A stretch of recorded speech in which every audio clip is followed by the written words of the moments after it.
Hello and welcome to episode 456. How to check that off the Daily Sales Message podcast, where every single day I share a piece of simple and actionable advice that's designed to help you feel more confident and sell more stuff too.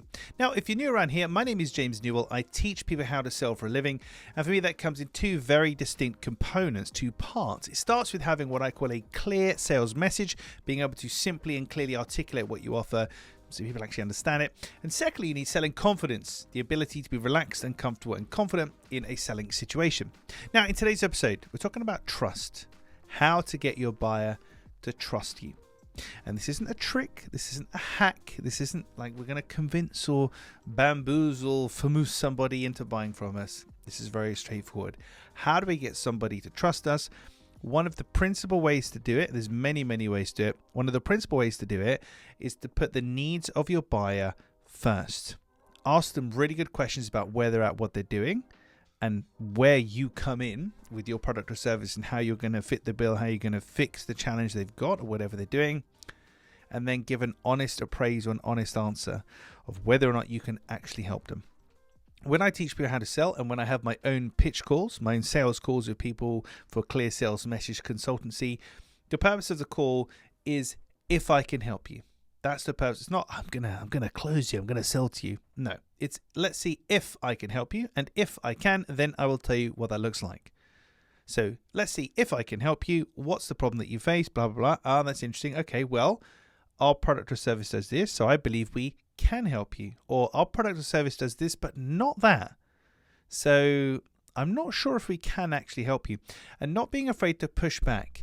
You know in your gut, in your heart of hearts, if you're talking with somebody and if you can really help them or you can't, you're just selling to them because you need the money or not. Always follow your heart, always do the right thing. If you want people to trust you, you have to be transparent with them and open and do what's in their best interest, not yours. One of the main things I talk about in my sales training in particular is it's all about the buyer, helping the buyer to make a better buying decision.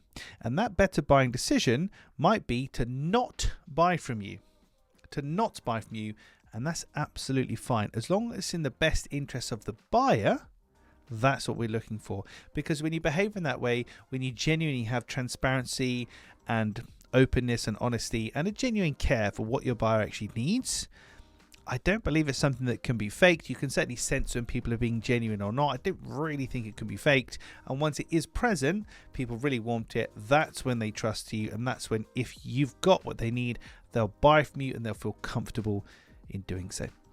Right, that's it for this episode of the podcast. As I check my notes, tomorrow in episode 457, we're talking about something that's really powerful. It's not the words you say, but there's something about how you say the words that you say, and it's not confidence. Something about how you say the words that you say that's really going to move you forward.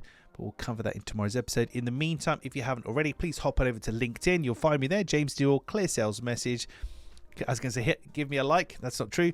Connect with me, shoot me a DM, a message. Let me know where in the world you're listening and any questions that you want me to answer, particularly and feature on a podcast episode in the future. Thank you for listening or watching all the way to the end. I do appreciate it. I'll catch you tomorrow for another fast-talking edition of the Daily Sales Message.